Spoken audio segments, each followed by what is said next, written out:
je vous présente aujourd'hui les travaux de ma thèse intitulée « Étude des mécanismes aérodynamiques à l'origine du bruit de contact pneumatique chaussée ». Cette thèse a été faite au sein de l'UAMRAE, l'unité mixte de recherche en acoustique environnementale à l'Université Gustave Eiffel, campus de Nantes. Le directeur de la thèse est Julien Sebron et les travaux ont été également suivis par Philippe Klein. Alors, pour commencer par le contexte général, d'après des sondages, pour 54% des Français, le bruit des transports est la principale source de nuisances sonores. Et plus particulièrement dans les zones urbaines, c'est le bruit dû au trafic routier. L'exposition à ce genre de bruit a des effets négatifs sur la santé, notamment sur le système auditif, mais aussi peut affecter l'organisme en général, en générant du stress et des troubles du sommeil. Donc, la réduction du bruit du trafic routier constitue un enjeu important en termes de l'impact de l'infrastructure routière sur l'environnement. Les principales sources de bruit émises par un véhicule routier sont le bruit de motopropulsion qui a été amélioré par l'industrie automobile, le bruit dû à la turbulence de l'air à partir de vitesses supérieures à 110 km/h, ce qui fait que c'est le bruit de roulement qui est la source la plus importante aux vitesses usuelles à partir de 40 km/h. Ce bruit est dû au contact entre le pneumatique et la chaussée et peut avoir deux types de sources. Les mécanismes vibratoires, c'est-à-dire les mécanismes d'impact, d'adhérence, les vibrations radiales et tangentielles du pneu, et les mécanismes aérodynamiques liés à l'écoulement de l'air autour de la zone de contact. Et ces deux mécanismes sont amplifiés par des mécanismes amplificateurs, dont principalement l'effet d'air. Dans ce contexte, la thèse se focalise sur les mécanismes aérodynamiques et principalement sur le pompage d'air. Donc, en plan de la présentation, je vais tout d'abord commencer par une étude bibliographique. Ensuite, je vais présenter la partie numérique, qui est une modélisation CFD avec variation de volume d'air dans une cavité de chaussée. Après, je vais présenter la partie expérimentale, qui est l'étude sur bande d'essai du pompage d'air dans une cavité de chaussée. Après, je compare les essais et les calculs pour enfin terminer par les conclusions et les perspectives. Donc, je commence par l'étude bibliographique. Afin de séparer les mécanismes vibratoires des mécanismes aérodynamiques, Sandberg et Decornier ont mené une série d'expériences sur divers types de revêtements routiers et divers types de pneus afin d'obtenir les courbes d'isocorrélation entre le niveau de bruit et le niveau de la texture. Et ils ont trouvé deux mécanismes séparés. Un mécanisme pour les fréquences inférieures à 1000 Hz, pour lequel le niveau de bruit augmente avec le niveau de la texture, et ils l'ont assimilé au mécanisme vibratoire. Et un autre mécanisme pour les fréquences supérieures à 1000 Hz, pour lequel le niveau de bruit diminue avec le niveau de la texture, et ils l'ont assimilé au mécanisme aérodynamique. D'après la bibliographie, ces deux types de mécanismes sont influencés par la vitesse de roulement. En effet, le bruit de roulement augmente avec la vitesse, suivant l'expression 10 log 10 V sur V0 à la puissance K, avec K est appelé l'exposant de vitesse. D'après Sandberg et Decornier, l'exposant de vitesse K est trouvé entre 3 et 4 pour les fréquences inférieures à 900 Hz, et donc pour les mécanismes vibratoires, et l'exposant de vitesse K est trouvé entre 4 et 5 pour les fréquences supérieures à 900 Hz, et donc les mécanismes aérodynamiques. Dans le même contexte, Kuipers et Van Bockelen présentent les valeurs de K, qui est trouvé entre 2 et 3,5 pour les fréquences inférieures à 1000 Hz, et donc les vibrations radiales, et K est trouvé entre 3 et 5,5 pour les fréquences supérieures à 1000 Hz, et donc les vibrations tangentielles, ainsi que les mécanismes aérodynamiques, tout en étant entre 4 et 5 pour les mécanismes du pompage d'air. Donc, on voit une complexité dans la séparation des sources aérodynamiques et vibratoires, surtout pour les fréquences supérieures à 1000 Hz. Et comme je l'ai déjà mentionné, c'est le pompage d'air qui est le mécanisme aérodynamique principalement étudié. Pour le définir, c'est une série de compressions et de détentes successives à l'interface pneumatique-chaussée. Donc, au bord d'attaque, c'est une compression d'air suivie de son expulsion à l'extérieur des cavités à l'interface. Et au bord de fuite, c'est une détente d'air suivie d'une aspiration à l'intérieur de ces cavités. D'après la littérature, il existe deux origines possibles pour le pompage d'air. Une première sans variation de volume, liée à la formation de la couche limite qui fait déplacer l'air et donc ce qui génère sa compression à l'avant et sa dépression à l'arrière. alors que d'autres considèrent que le pompage d'air est généré avec variation de volume des cavités formées à l'interface pneumatique-chaussée, et cela dû à une déformation de la bande de roulement qui peut avoir plusieurs types selon l'emplacement des cavités. On peut avoir des cavités sur la bande de roulement, ou bien la bande de roulement peut être déformée par l'indentation de la gomme par les aspérités de la chaussée, mais aussi on peut avoir un troisième type lié à la présence des cavités à la surface de la chaussée. On parle donc de la pénétration de la gomme dans la cavité et la variation de volume de cette dernière. Ce troisième cas n'a pas été déjà traité numériquement par la littérature. En effet, pour la mise en évidence expérimentale et numérique, Ahmet et al. Ont mené une série d'expériences pour mesurer la pression d'air au fond d'une cavité cylindrique intégrée à la chaussée durant le passage d'un pneumatique lisse. Et ils ont trouvé le signal caractéristique du pompage d'air avec les trois phases.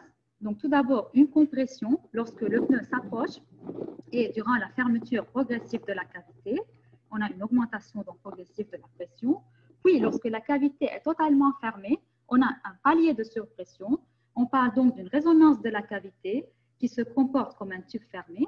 Et lorsque la cavité s'ouvre, on a une chute brusque de pression avec une oscillation de pression caractéristique d'un résonateur de Helmholtz, qui est un système masse-ressort pour lequel la masse, c'est l'air entre le pneumatique et la chaussée, et le ressort est l'air dans la cavité. Pour modéliser ce montage expérimental, Comte développe un modèle CFD pour lequel il obtient qualitativement le signal du pompage d'air.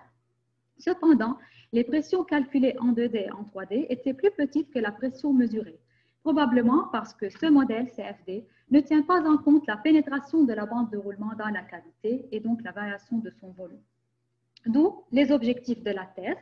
Donc, premièrement, une mise en évidence numérique de l'effet de la variation de volume d'une cavité intégrée à la chaussée, cette variation de volume étant liée à la pénétration de la gomme dans la cavité. Deuxièmement, une mesure de la pression d'air dynamique au fond de la cavité afin de réaliser des comparaisons et ces calculs. Et à la fin, une comparaison entre les pressions internes et rayonnées et l'étude de la dépendance en vitesse des phénomènes observés à travers l'exposant de vitesse K associé. Donc, je commence avec la partie numérique qui est la modélisation CFD avec variation de volume d'air dans une cavité de chaussée. Donc, voilà la procédure numérique sans variation de volume. Tout d'abord, j'ai besoin d'un modèle de contact, qu'il soit basé sur un modèle d'éléments finis ou bien sur la MIME, qui est la méthode d'inversion de matrice. C'est une méthode semi-analytique sur laquelle je reviens par la suite.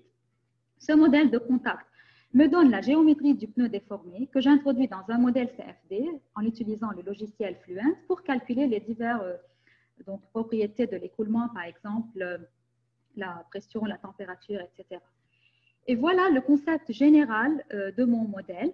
Le référentiel est choisi le centre du pneu. Donc, le pneu est muni d'une vitesse de rotation angulaire oméga et la cavité et la chaussée sont munies d'une vitesse de translation V. Pour les dimensions, j'ai pris les mêmes dimensions du montage expérimental de Ahmet afin de comparer les résultats.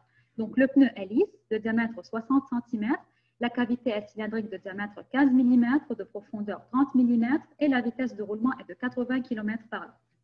Dans ces conditions, le nombre de Reynolds aboutit à un écoulement turbulent qui est aussi piloté par la couche limite. Et donc, j'utilise l'approche statistique Urans qui est un Steady Reynolds Average Navier-Stokes Equations avec le modèle de turbulence K-oméga SST qui est le plus adapté à ce genre d'écoulement. Et au final, la résolution des équations de Navier-Stokes caractéristiques de cet écoulement permet de calculer les pressions d'air au fond de la cavité ainsi qu'au bord d'attaque et au bord de fuite de la zone de contact. Le bord d'attaque, c'est à l'avant de la zone de contact et le bord de fuite, c'est à l'arrière de la zone de contact dans le sens de rotation. Donc, tout d'abord, j'ai utilisé les mêmes maillages déjà utilisés et validés par le modèle de Comte durant ses travaux en 2D et en 3D. J'ai reproduit un modèle CFD similaire et, comme prévu, j'ai trouvé les pressions 2D et 3D plus petites que la pression mesurée parce que je n'ai pas encore introduit la variation de volume. Donc, à l'étape suivante, j'ai introduit la variation de volume dans le modèle CFD. Tout d'abord, je peux l'introduire par une méthode de la membrane, c'est-à-dire l'introduction directe de la pénétration de la bande de roulement dans la cavité pour chaque position de la cavité. Cette méthode est facile à mettre en œuvre en 2D, mais plus compliquée à utiliser pour les cas 3D qui m'intéressent le plus pour la comparaison et ses calculs. Donc, je propose une deuxième méthode appelée la méthode de piston et qui considère que la pénétration de la bande de roulement dans la cavité génère une réduction de son volume, supposée équivalente à un déplacement du fond de la cavité verticalement vers le haut lorsque la cavité se ferme progressivement, puis lorsque la cavité s'ouvre progressivement, ce piston se déplace symétriquement vers le bas. Et donc, pour la procédure numérique, il y a une étape supplémentaire qui est l'obtention de la pénétration de la bande de roulement par le modèle de contact et l'introduction par un modèle de membrane et un maillage dynamique au modèle CFD pour calculer la pression d'air au fond de la cavité.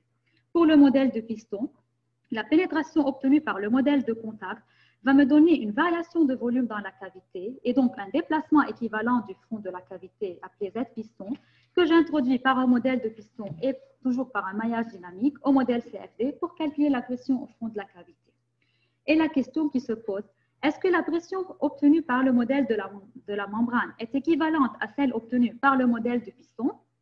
Si oui, je peux utiliser le modèle du piston pour toute modélisation de la variation de volume dans le cas d'une cavité cylindrique fermée. Je commence tout d'abord par la présentation du modèle de contact qui m'a servi à calculer la pénétration au fond de la cavité. Ce modèle de contact est développé par Sebron et Lin. Il suppose que la chaussée est une surface parfaitement rigide. Le pneu est assimilé à un massif semi-infini élastique. La méthode de résolution, c'est la méthode d'inversion des matrices, la MIM. Comme donnée d'entrée, j'utilise le diamètre et la largeur du pneu qui correspondent au montage expérimental de Hamet. Puis je fais recaler la charge et la module d'ion pour obtenir une longueur de contact équivalente à celle du pneu du montage expérimental de Hamet. Et au final, le résultat, c'est le calcul de la déformée du pneu Zm de T. Cette déformée m'intéresse sous deux échelles. L'échelle globale, c'est-à-dire c'est le contact du pneu avec la chaussée, mais sans présence de la cavité dans le modèle de contact, pour obtenir la géométrie globale du pneu déformé. Puis à l'échelle locale, j'introduis la cavité cylindrique dans le modèle de contact. Et pour simuler le roulement du pneu sur la cavité, je fais varier la position du centre de la cavité par rapport à la position du centre du contact. J'obtiens alors une succession de contacts statiques. Pour chaque contact, j'obtiens la pénétration Zmx de T dans la cavité. Et donc, lorsque je termine avec le modèle de contact, je passe au modèle CFD. J'introduis tout d'abord la géométrie du pneu déformé pour obtenir la géométrie globale.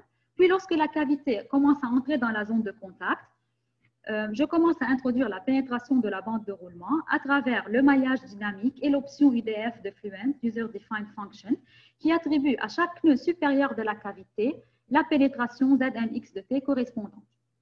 Maintenant, pour la méthode du piston, une fois que j'obtiens la pénétration Zmx de T, je calcule la surface de la pénétration équivalente, qui est supposée être une surface rectangulaire de diamètre, de largeur, le diamètre de la cavité, et de hauteur, le déplacement Z-piston vertical. En 3D aussi, je calcule la pénétration par le modèle de contact, je calcule le volume de pénétration équivalent, et qui est maintenant un volume cylindrique, dont le diamètre, c'est le diamètre de la cavité, et la hauteur, c'est le déplacement Z-piston en 3D. Par exemple, voilà en 2D, à gauche, la pénétration instantanée obtenue par le modèle de contact et à droite, le déplacement calculé équivalent à cette pénétration en 2D, le déplacement du piston. Et c'est ce déplacement-là que j'introduis toujours par le maillage dynamique et l'option UDF qui attribue maintenant au nœud inférieur de la cavité le déplacement équivalent Z-piston. Alors, j'ai testé en 2D le modèle de piston et le modèle de la membrane séparément pour obtenir la pression au fond de la cavité. Donc, le modèle de contact me donne une variation de la surface de la cavité égale à 2%. Et voilà en vert la pression obtenue par le modèle CFD pour la méthode de la membrane et la pression en rouge pour la méthode du piston. Donc, on voit bien une équivalence entre les deux résultats, ce qui permet de valider la méthode du piston pour toute modélisation de la variation de volume dans la cavité cylindrique fermée. Cependant, si on compare ces résultats aux résultats sans variation de volume, je n'ai pas le palier caractéristique du pompage d'air. Et même si je répète la simulation en 3D, donc tout simplement parce que le déplacement communiqué au modèle CFD ne présentait pas ce palier de déplacement. Aussi, la pression calculée est beaucoup plus grande que la pression mesurée. Donc ces différences sont liées aux limitations du modèle de contact. D'une part, liées à l'hypothèse simplifiée du massif semi-infini, et d'autre part parce que les données que j'ai utilisées concernant le pneu de Hammett sont des données approchées. Alors, pour mieux recaler les résultats sur l'expérience de Hammett, j'ai proposé de remplacer la variation de volume obtenue par le modèle de contact par une autre fonction analytique que je génère et pour laquelle j'impose un déplacement horizontal constant durant la fermeture totale de la cavité. Donc, je suppose que le déplacement du piston augmente progressivement lorsque la cavité se ferme, progressivement. Il est constant tout au long du parcours de la zone de contact, puis il descend symétriquement vers le bas lorsque la cavité s'ouvre.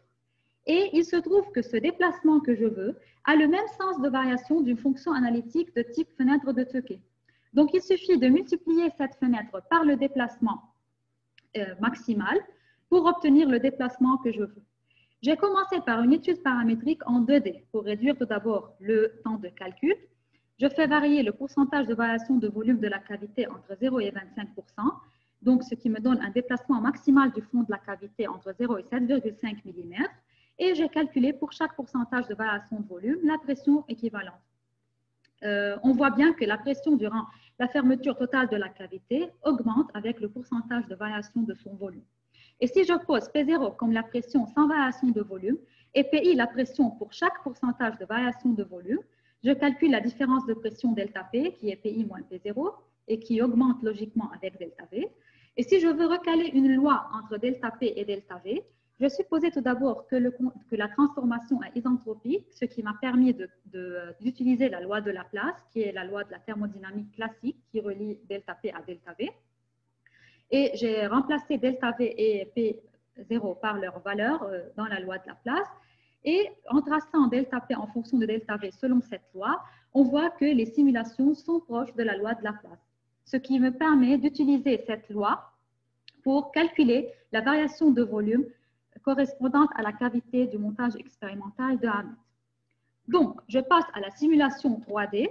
Je pose ΔP comme étant la pression mesurée par Hammett moins la pression obtenue par le modèle CFD en 3D sans variation de volume. Donc, j'ai mon ΔP. Je la remplace dans la loi de Laplace par sa valeur correspondante et j'obtiens ΔV sur V qui est maintenant 0,54% avec un déplacement maximal équivalent du fond de la cavité à 0,162 mm. Donc, je génère la fonction de la variation de volume correspondante et voilà, en rouge, on voit la pression obtenue au fond de la cavité avec variation de volume.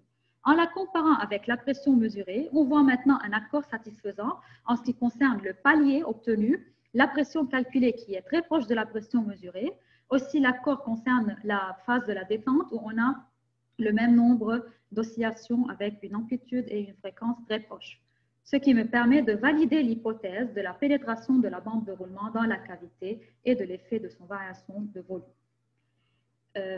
D'autre part, j'ai calculé les pressions au bord d'attaque et au bord de fuite de la zone de contact à 20 cm par exemple de part et d'autre, avec et sans variation de volume. Et on remarque que l'impact de la variation de volume de la cavité est beaucoup plus important sur la pression au fond que sur les autres pressions. Et cet impact est le plus important sur la phase de la compression que sur la phase de la détente. Par ailleurs, j'ai utilisé les pressions au bord d'attaque et au bord de fuite pour calculer le niveau d'énergie des ondes émises à l'extérieur à travers l'expression 10 log 10 l'intégrale P carré dt. Ce calcul du niveau d'énergie N est une analogie avec le calcul du niveau de bruit. Et donc, le calcul de N est une première approche pour caractériser le bruit de roulement d'origine aérodynamique. Donc, j'ai fait varier la vitesse entre 60 et 100 km/h, ainsi que les points d'observation des pressions rayonnées à l'arrière et à l'avant, et pour voir la variation du niveau d'énergie N en fonction de la vitesse. Donc, on voit que ce niveau d'énergie augmente avec la vitesse de roulement et l'énergie rayonnée au bord de fuite est beaucoup plus grande que celle rayonnée au bord d'attaque. Et si je veux exprimer ce niveau d'énergie en fonction de la vitesse à travers l'exposant de vitesse K que j'ai expliqué durant l'étude bibliographique, j'ai fait une régression linéaire entre log 10 de V et N pour obtenir les diverses valeurs de K.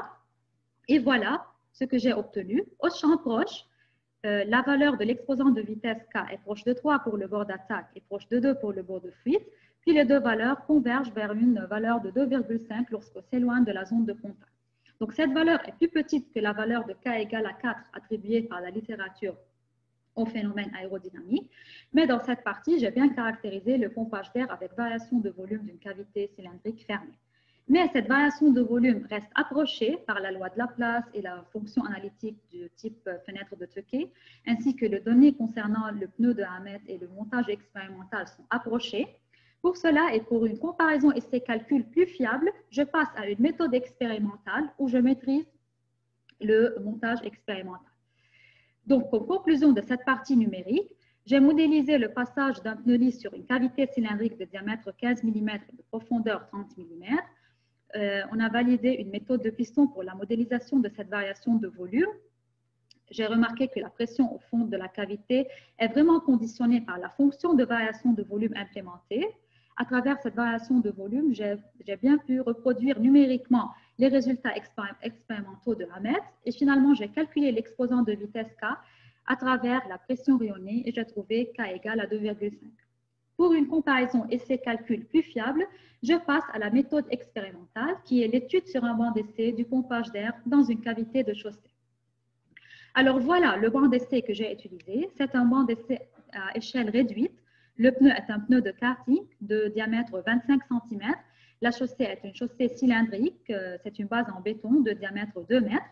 Sur cette chaussée, on a une plaque métallique où il y a la cavité cylindrique de diamètre 5 mm et de profondeur qui varie entre 1, 5, 10, 20 et 30 mm. Pour mesurer la pression au fond de la cavité, j'ai utilisé le capteur de pression piézoélectrique qui est vissé dans la bague support et cette dernière est collée à l'arrière de la plaque métallique. Comme protocole de mesure, donc tout d'abord, avant de commencer les mesures de pression, la température du pneu est stabilisée et la température ambiante est contrôlée à 20 degrés. Pour chaque combinaison de vitesse, profondeur et charge, je fais 100 passages par test, dont je fais la moyenne pour obtenir le signal moyen résultant pour chaque combinaison de vitesse, charge et profondeur. On voit un exemple pour 100 passages pour une vitesse de 5 mètres par seconde, une profondeur de 30 mm et une charge de 1000 Newton. Donc, si on compare ces 100 signaux entre eux, on voit bien une répétabilité de montage expérimental, ainsi que si on les compare à leur signal moyen tracé en jaune épais. En effet, j'ai calculé l'écart type de ces 100 signaux par rapport à leur signal moyen en ce qui concerne la pression palier et j'ai trouvé que l'écart type moyen était plus petit que 3,5%. Alors voilà le signal mesuré. Il reproduit très bien le signal du pompage d'air obtenu par la littérature avec les 3 phases, compression, palier et détente. Ce qui m'intéresse dans la phase palier, c'est la pression maximale du palier et la longueur du contact. Pour la phase de la détente, je m'intéresse à la fréquence et à l'amplitude des oscillations. Pour commencer par la phase du palier, pour calculer la pression caractérisant le palier, et puisque ce n'est pas trop facile d'obtenir un palier parfaitement horizontal, j'ai pris toutes les valeurs plus grandes ou égales à 90% Pmax, qui est la pression maximale, dont j'ai fait la moyenne pour obtenir P palier. Pour la longueur de contact, j'ai utilisé la durée du palier que j'ai multiplié par la vitesse et additionné avec le diamètre de la cavité pour estimer la longueur de contact LC. Pour la phase de détente, voilà le signal d'oscillation considéré. Pour la fréquence, j'ai utilisé tout d'abord une méthode facile à mettre en œuvre, appelée méthode des pics, qui est 1 sur 2 fois delta t, avec delta t la durée qui sépare 2 extrémums successifs. Pour l'amplitude, j'ai exprimé l'amplitude à travers d'une grandeur qui est AI, qui est la valeur absolue de la différence de pression entre TI et TI plus 1 divisé par 2. Voilà un exemple pour la variation de la fréquence en fonction du temps ainsi que la variation de l'amplitude en fonction du temps. On voit que cette amplitude diminue avec le temps alors que la fréquence augmente. Donc, on remarque que les oscillations de pression à l'ouverture de la cavité sont des oscillations amorties avec le temps avec une fréquence croissante. Aussi, j'ai calculé la fréquence instantanée des oscillations par la méthode de la décomposition modale empirique qui consiste à décomposer le signal d'oscillation en plusieurs signaux et pour chaque signal, on applique la transformation de Hilbert pour trouver la variation de la fréquence en fonction du temps. Et en comparant le résultat obtenu avec la méthode des pics, j'ai retrouvé les mêmes fréquences, ce qui m'a permis donc de privilégier la méthode de l'EMD pour calculer la fréquence instantanée des oscillations dans la phase de la détente. Pour le plan des essais, pour chaque profondeur, j'ai choisi la vitesse parmi 2,5, 5, 7,5, 10, 12,5 et 15 mètres par seconde. Et j'ai choisi la charge parmi 250, 500, 750 et 1000 newtons. Alors, je vous montre tout d'abord les résultats correspondant à l'effet de la charge appliquée. Lorsque la charge augmente, la longueur de contact augmente avec la charge, mais la pression caractérisant le palier varie faiblement avec la charge. De même, dans la phase de la détente, la fréquence et l'amplitude des oscillations varient faiblement avec la charge. Donc, on peut remarquer que la charge est un paramètre à effet négligeable sur le pompage d'air. Donc, je fixe la charge à 1000 newtons pour vous montrer les résultats correspondant à la vitesse de roulement et à la profondeur de la cavité. En ce qui concerne l'effet de la vitesse de roulement, lorsque la vitesse de roulement augmente, la pression palier durant la fermeture totale de la cavité augmente. Et pour la longueur de contact, je l'ai estimée entre 32 mm et 40 mm avec la variation de la vitesse. Pour la phase de la détente, l'amplitude des oscillations augmente si la vitesse de roulement augmente. Concernant la fréquence instantanée, pour les vitesses inférieures à 12,5 mètres par seconde, la fréquence augmente avec la vitesse de roulement. À partir de 12,5 mètres par seconde, la fréquence varie faiblement avec la vitesse. Et d'autre part, j'ai remarqué que pour toutes les vitesses et les profondeurs testées, la fréquence instantanée était plus grande ou égale à 1200 Hz, ce qui est en accord avec la littérature qui attribue au mécanisme aérodynamique les fréquences supérieures à 1000 Hz. Maintenant, pour l'effet de la profondeur, pour une vitesse donnée, lorsque la profondeur de la cavité diminue, la pression du palier augmente d'une façon importante. Donc, cela est dû, d'une part, à l'emprisonnement de l'air dans un espace de plus en plus réduit lorsque la profondeur de la cavité diminue, mais aussi parce que l'impact de la pénétration de la gomme dans la cavité est de plus en plus important si la profondeur de la cavité diminue.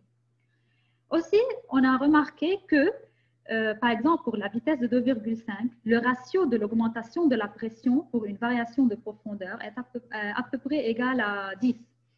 Mais pour l'effet de la vitesse de roulement, lorsque j'ai calculé le ratio de la variation de la pression, j'ai obtenu un ratio maximal égal à 3,7. Et pour la charge, on a vu qu'elle n'influe pas sur la pression maximale du palier. Donc, on peut remarquer que c'est la profondeur qui est le paramètre le plus influent sur le pompage d'air, ce qui met en évidence l'effet de la pénétration de la bande de roulement dans la cavité. Puis pour la phase de la détente, lorsque la profondeur de la cavité augmente, la fréquence instantanée des oscillations diminue, mais leur amplitude augmente à partir du moment de l'ouverture totale de la cavité. Et si je veux évaluer cette augmentation d'amplitude dans la phase de la détente pour l'augmentation de la profondeur, j'ai calculé le ratio RA2, qui est l'amplitude maximale pour 30 mm divisé par celle pour 1 mm à partir de l'ouverture totale de la cavité. Et parallèlement, si je veux calculer le ratio correspondant à la variation de la pression dans la phase de compression, pour une même variation de profondeur, j'ai calculé le ratio R palier. Et lorsque j'ai comparé ces deux ratios pour une même vitesse donnée et une même variation de profondeur, j'ai trouvé que la variation de la pression dans la phase de compression est beaucoup plus grande que la variation de la pression dans la phase de détente pour une même variation de profondeur. Donc, on peut conclure que l'effet de la variation de la profondeur et donc la variation de volume est beaucoup plus important dans la phase de la fermeture totale de la cavité que dans la phase de la détente, ce qui est en accord avec les résultats numériques trouvés lorsque j'ai évalué l'effet de la variation de volume numérique. Et donc, au final, dans cette partie expérimentale, j'ai mesuré la pression d'air dynamique au fond de la cavité de diamètre 5 mm et de profondeur variant entre 1 et 30 mm. J'ai remarqué que la charge est un paramètre à effet négligeable sur le pompage d'air. La compression augmente avec la vitesse de roulement ou avec la diminution de la profondeur. Et la profondeur est le paramètre le plus influent sur le pompage d'air, ce qui met en évidence donc l'effet de la pénétration de la gomme dans la cavité. Puisque ce paramètre est donc un paramètre important, dans l'étape suivante, je vais introduire cette pénétration de la gomme dans la cavité au modèle CFD, modélisant le montage du pneu de karting afin de comparer les essais et les calculs. Donc, tout d'abord, pour obtenir la géométrie 3D du pneu déformé, j'ai utilisé le logiciel Abacus et j'ai introduit cette géométrie déformée au solveur Fluent. J'ai testé tout d'abord la vitesse de 10 mètres par seconde, la profondeur de 10 mm et la charge de 1000 newtons. Pour cette configuration, donc, par exemple, le temps de calcul est de 5 jours environ. Et voilà le signal de la pression au fond de la cavité durant le passage du pneu. Ce signal reproduit bien les 3 phases du pompage d'air, mais la pression calculée est plus petite que la pression mesurée sur le banc d'essai parce que je n'ai pas encore introduit la variation de volume. Alors, dans l'étape suivante, pour introduire cette variation de volume au modèle CFD, j'ai décidé de mesurer directement la pénétration de la bande de roulement dans la cavité. En utilisant un capteur de déplacement placé à l'arrière de la plaque métallique, donc j'ai fait varier manuellement la position du pneu par rapport à la plaque métallique. Donc j'ai déplacé manuellement le pneu sur cette plaque et pour chaque position de la bande de roulement sur la cavité, la tête du capteur est enfoncée et je peux lire la pénétration de la gomme dans la cavité. Voilà le signal de la pénétration de la gomme dans la cavité que j'ai obtenu. On voit que ce signal a le même sens de variation de la pression au fond de la cavité, ce qui est en accord avec l'hypothèse de la pénétration de la bande de roulement dans la cavité. J'ai adapté ce signal pour une vitesse de 10 mètres par seconde et la profondeur de 10 mm et la charge de 1000 newtons pour effectuer la simulation 3D. Et voilà, en vert, on voit la pression calculée en 3D avec variation de volume, que je compare avec la pression mesurée sur le banc d'essai en bleu. On voit un accord très satisfaisant, donc en ce qui concerne l'allure du signal, la longueur du contact et plus principalement la pression calculée qui est égale à la pression mesurée. Aussi, en ce qui concerne la phase de la détente, l'accord satisfaisant concerne la fréquence et le nombre des oscillations, mais l'amplitude est plus grande que l'amplitude mesurée. Mais on voit bien qu'on peut utiliser la variation de volume mesurée pour la comparaison essai-calcul en considérant que la pénétration de la gomme dans la cavité est indépendante de la profondeur de la cavité et de la vitesse de roulement. C'est juste la longueur de contact qui varie avec la vitesse. La durée du contact, pardon, qui varie avec la vitesse. Et donc, pour commencer avec la comparaison essai-calcul et l'effet de la profondeur, j'ai fixé la vitesse à 10 mètres par seconde et j'ai fait varier la profondeur entre 1 et 30 mm. On voit bien un accord satisfaisant entre les essais et les calculs en ce qui concerne l'allure des signaux. La pression calculée est très proche de la pression mesurée, surtout pour les profondeurs de 1 et 10 mm. Aussi, j'ai tracé la pression palier et la différence de pression à l'ouverture de la cavité en fonction de la profondeur L0 de la cavité. Et j'ai trouvé que ces deux grandeurs varient avec la profondeur selon une loi de puissance, bêta L à la puissance alpha. J'ai calculé les valeurs de bêta et alpha et j'ai trouvé que alpha est proche de moins 0,5. Donc, je peux remarquer que la pression palier durant la fermeture totale de la cavité ainsi que la différence de pression à l'ouverture de la cavité sont inversement proportionnelles à la racine carrée de la profondeur. Et cela est obtenu par le calcul et aussi par la mesure. En ce qui concerne la phase de la détente, aussi l'accord satisfaisant concerne la fréquence instantanée des oscillations et leur nombre. L'amplitude est donc l'accord satisfaisant concernant l'amplitude est pour les profondeurs de 20 mm et 30 mm, où on a des amplitudes très proches, mais pour presque égales aussi. Mais pour les autres profondeurs, l'amplitude calculée est plus grande que l'amplitude mesurée.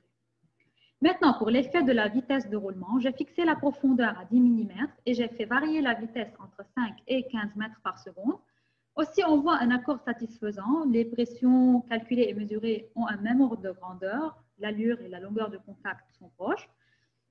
Mais l'accord le plus satisfaisant concerne la vitesse de 10 mètres par seconde. Pour la phase de la détente, aussi, l'accord satisfaisant concerne la fréquence et le nombre d'oscillations, mais l'amplitude calculée est plus grande que l'amplitude mesurée pour tous les cas. Cependant, on voit bien que l'introduction de la variation de volume mesurée reproduit bien les signaux et permet d'obtenir un accord satisfaisant entre les essais et les calculs, ce qui permet donc de valider d'une part le modèle CFD avec variation de volume et d'autre part de consolider de plus en plus les résultats concernant l'effet de la variation de volume. Maintenant, en ce qui concerne la pression au bord d'attaque et au bord de fuite, pour l'instant, je ne peux pas mesurer les pressions au bord d'attaque et au bord de fuite sur le même banc d'essai, mais je les ai déterminées par le calcul. Donc, voilà les ondes émises à l'avant et à l'arrière de la zone de contact, avec et sans variation de volume. Donc, on voit encore une fois que l'effet de la variation de volume est plus important sur la pression au fond dans la phase de la compression. Mais aussi, on remarque qu'à l'ouverture de la cavité, il y a une onde qui est générée principalement au bord de fuite, avec une fréquence très proche de la fréquence des oscillations au fond de la cavité, alors qu'au bord d'attaque, l'onde émise est presque négligeable.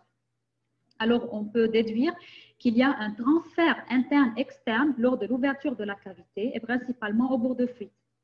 Pour caractériser ce transfert interne-externe, j'ai calculé le ratio R qui est égal à la pression maximale au bord de fuite divisé par la pression palier et j'ai fait varier la vitesse entre 5 et 15 mètres par seconde ainsi que la profondeur entre 1 et 30 mm et les points d'observation de la pression rayonnée afin de voir la variation du ratio en fonction de la vitesse et de la profondeur. Donc, j'ai trouvé que le transfert interne-externe augmente avec la vitesse de roulement. Pour la profondeur, ce transfert augmente pour les profondeurs plus petites que 10 mm. Puis après, ce transfert interne-externe diminue avec la profondeur de la cavité. Mais dans tous les cas, le ratio est plus petit que 1. Donc, on peut conclure que le pompage d'air à l'ouverture de la cavité génère une onde principalement rayonnée au bord de fuite avec une pression rayonnée plus petite que la pression interne.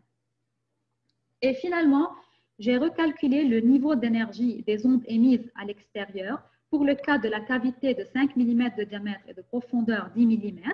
Et voilà, j'ai obtenu l'exposant de vitesse K, proche de 4 pour le bord de fuite et proche de 3 pour le bord d'attaque.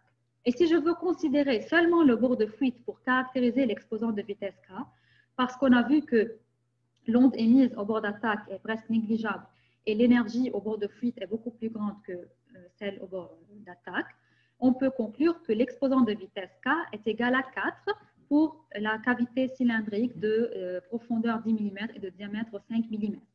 Cette valeur est égale à celle attribuée par la littérature au phénomène aérodynamique, probablement parce que les dimensions considérées dans ce cas-là se rapprochent de plus en plus des dimensions d'une cavité qu'on peut trouver sur une chaussée réelle. Et si je veux comparer l'exposant de vitesse K trouvé avec l'exposant de vitesse K égale 2,5 que j'ai calculé pour la cavité cylindrique plus grande, on peut conclure que l'exposant de vitesse K augmente avec la diminution des dimensions de la cavité et donc augmente avec l'augmentation du pourcentage de la variation de volume dans cette cavité.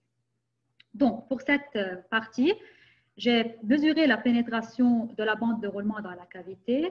Je l'ai introduite à un modèle CFD qui modélise donc le passage du pneu de karting sur la cavité. J'ai obtenu un accord satisfaisant entre les essais et les calculs qui m'a permis de valider ce modèle et de consolider les effets concernant la variation de volume dans la cavité. Puis, j'ai calculé, à travers la comparaison entre la pression interne et la pression externe rayonnée, j'ai trouvé un transfert interne-externe principalement au bord de fuite et j'ai calculé l'exposant de vitesse K associé pour la pression émise au bord de fuite et j'ai trouvé K égale à 4. Alors, finalement, pour les conclusions et les perspectives de la thèse. Donc, cette thèse étudie le pompage d'air avec variation de volume d'une cavité cylindrique intégrée à la chaussée, et cela à travers une méthode numérique et une méthode expérimentale. Pour la méthode numérique, j'ai modélisé le passage d'un pneu lisse sur une cavité de diamètre 15 mm et profondeur 30 mm. Une méthode de CFD appelée une méthode de piston a été validée pour toute modélisation de la variation de volume d'une cavité fermée parce qu'elle est équivalente à la méthode de l'introduction directe de la pénétration de la bande dans la cavité. Cette pénétration de la gomme dans la cavité a été déterminée par le modèle de contact de Sebron et Yin et à l'aide d'une fonction analytique basée sur la loi de Laplace et la fenêtre de Tukey. L'introduction de cette dernière dans le modèle CFD m'a permis de bien reproduire les résultats expérimentaux de Hammett et donc de valider l'effet de la pénétration de la bande de roulement dans la cavité. Puis j'ai calculé l'exposant de vitesse K correspondant à ce montage à travers les pressions rayonnées et j'ai trouvé K égale à 2,5. Cependant, les données utilisées dans cette partie numérique étaient des données approchées. Et donc, pour une comparaison et ces calculs plus fiables, j'ai passé à une méthode expérimentale où j'ai mesuré la pression d'air dynamique au fond d'une cavité de diamètre 5 mm et de profondeur variant entre 1, 5, 10, 20 et 30 mm. J'ai trouvé que la charge est un paramètre à effet négligeable sur le pompage d'air, mais la compression au fond de la cavité durant sa fermeture totale augmente avec l'augmentation de la vitesse de roulement ou avec la diminution de la profondeur de la cavité. J'ai trouvé aussi que la profondeur est le paramètre à effet le plus important sur le pompage d'air, ce qui met en évidence l'effet de la pénétration de la bande de roulement dans la cavité. Puis, j'ai mesuré cette pénétration dans la cavité à l'aide d'un capteur de déplacement, ce qui m'a permis d'introduire cette variation de volume mesurée à un modèle CFD modélisant le passage du pneu de karting sur la cavité, et j'ai obtenu un accord satisfaisant et ces calculs qui m'a permis de valider le modèle CFD avec variation de volume et de consolider les résultats concernant l'effet de la variation de volume dans la cavité. À la fin, j'ai comparé les pressions internes et externes rayonnées et j'ai remarqué que le pompage d'air à l'ouverture de la cavité génère des ondes rayonnées principalement au bord de fuite avec une pression rayonnée plus petite que la pression interne durant la fermeture totale de la cavité. Et à travers le calcul de l'exposant de vitesse K au bord de fuite, j'ai trouvé une valeur égale à 4 qui est égale à celle attribuée par la littérature et j'ai remarqué que cet exposant de vitesse augmente avec l'augmentation du pourcentage de volume, du pourcentage de variation de volume de la cavité. Alors, les perspectives qui pourraient être pour cette thèse, concernant la cavité cylindrique, on pourrait mesurer la pression acoustique au bord d'attaque et au bord de fuite à l'aide d'un montage expérimental approprié. Il serait aussi intéressant de développer un modèle de contact pneumatique chaussé plus sophistiqué pour obtenir un palier au lieu de la courbe en cloche. On pourrait aussi développer un modèle de résonateur de Helmholtz à masse variable pour la phase de détente, pour étudier donc d'une façon plus développée cette phase à l'ouverture de la cavité. Aussi, on peut étendre cette étude à d'autres configurations, par exemple remplacer la cavité cylindrique par une rainure transversale et mesurer la pression au fond de cette rainure, puis ventiler la rainure par une autre rainure longitudinale et mesurer cette pression pour étudier l'effet de la ventilation des rainures sur le pompage d'air. On pourrait aussi mesurer la pression dynamique dans les interstices à l'interface de contact entre un pneumatique et une ou plusieurs aspérités de chaussée. Et à la fin, on pourrait modéliser par un modèle donc, de CFD avec variation de volume appropriée pour le cas d'une rainure ventilée ou non ventilée, ainsi que pour le cas d'une ou plusieurs aspérités de chaussée. Donc, toutes ces perspectives sont dans le but d'améliorer les connaissances concernant le bruit de roulement d'origine aérodynamique afin d'améliorer les modèles de prévision du bruit de contact pneumatique chaussée et donc de réduire le bruit du trafic routier. Merci pour votre attention.